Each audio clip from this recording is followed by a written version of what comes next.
A paz, Senhor Jesus, irmãos, bom dia, tudo bem? Hoje é quinta-feira, 24/10/2024. Eu sou o pastor Edmilson Santos e tenho uma palavra de Deus para o seu coração. Bem-vindo a mais um episódio do podcast Voz do Atalaia. E o tema de hoje é Homem segundo o coração de Deus. Vamos à Bíblia? Em 1 Samuel, capítulo 13, versículo 14, está escrito: Mas agora o seu reinado não permanecerá. O Senhor procurou um homem segundo o seu coração e o designou líder de seu povo, pois você não obedeceu ao mandamento do Senhor. Saul, primeiro rei de Israel, estava em uma situação desesperadora. Os filisteus se reuniram para lutar contra Israel e os israelitas estavam em pânico. Samuel havia instruído a Saul esperar 7 dias para que ele viesse e oferecesse sacrifícios para buscar o favor de Deus antes de se envolver na batalha. Mas, à medida que o 7º dia se aproximava e Samuel ainda não havia chegado, Saul tomou as coisas em suas próprias mãos e ofereceu os sacrifícios ele mesmo, violando o comando e a responsabilidade ritual reservada ao sacerdote e profeta. Seu reinado não perdurará. Esta é a consequência direta da desobediência de Saul. Deus havia nomeado como rei, mas seu reinado agora é rejeitado. Sua dinastia não continuará, o que significa que os seus descendentes não herdarão o trono. Isso marca o início da queda de Saul. O Senhor buscou um homem segundo o seu coração. Isto se refere a Davi, que mais tarde é ungido como sucessor de Saul. Davi é descrito como um homem segundo o coração de Deus, por causa da sua fidelidade e o seu desejo de alinhar sua vida com a vontade de Deus. Esta frase indica que Davi será mais obediente aos comandos de Deus, contrastando com a desobediência de Saul.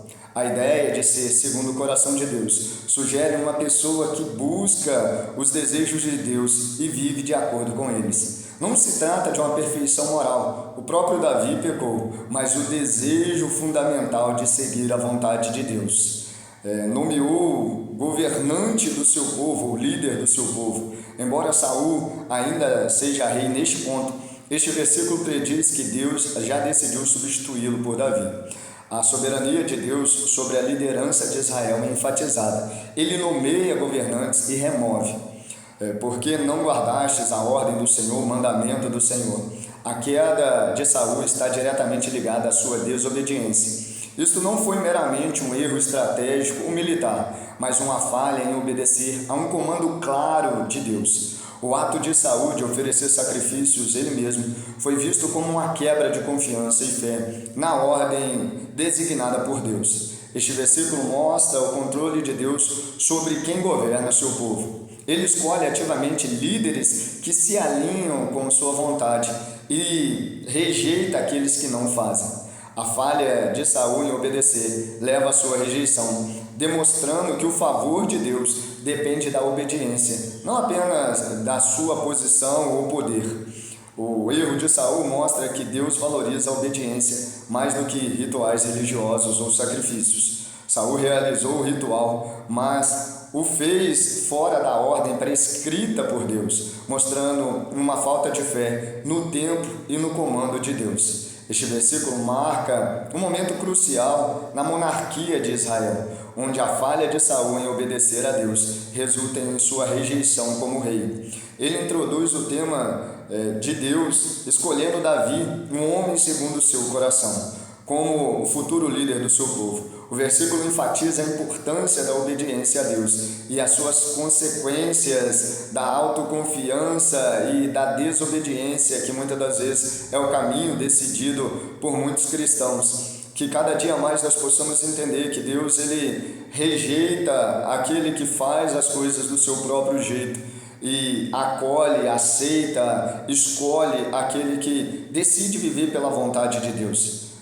Davi não era um homem perfeito, mas era um homem que vivia alinhado com a vontade de Deus, que quando errava se arrependia, e a gente não vê em momento nenhum Davi errando e depois de se arrepender voltando àquele mesmo erro. Que cada dia mais nós possamos entender que nós precisamos alinhar em nome de Jesus a nossa vida com a vontade de Deus. Davi foi escolhido e foi falado sobre ele que ele era um homem segundo o coração de Deus, porque ele tinha essa característica. a vontade de fazer, em nome de Jesus, aquilo que Deus, em nome de Jesus, ordenou. Ele era um homem que se arrependia, era um homem que dava glória para Deus, era um homem que confiava em Deus. Será que nós hoje somos esse tipo de cristão, aqueles que vão confiar em Deus, aqueles que vão obedecer a Deus, que vão ser segundo a vontade de Deus? Vamos orar? Soberano Deus, eterno amado Pai, em nome de Jesus, ó Pai, levanta cada dia mais cristãos, alinhado com a Tua vontade, alinhado com o Teu reino, Senhor, com os Teus propósitos, Senhor, em nome de Jesus, ó Pai, que nós não sejamos autossuficientes, autoconfiantes, Pai, que nós não sejamos relaxados, Pai, em nome de Jesus, em viver a Tua vontade, mas antes nós venhamos, Senhor, em nome de Jesus, ó Pai, viver para o Teu reino, para a Tua honra e para a Tua glória, em nome de Jesus. Você ouviu mais um episódio do podcast Voz do Atalaia. Lembre-se que para escutar a voz de Deus é necessário silenciar o barulho do mundo. Desejo a todos um dia abençoado, um forte abraço e fiquem com Deus.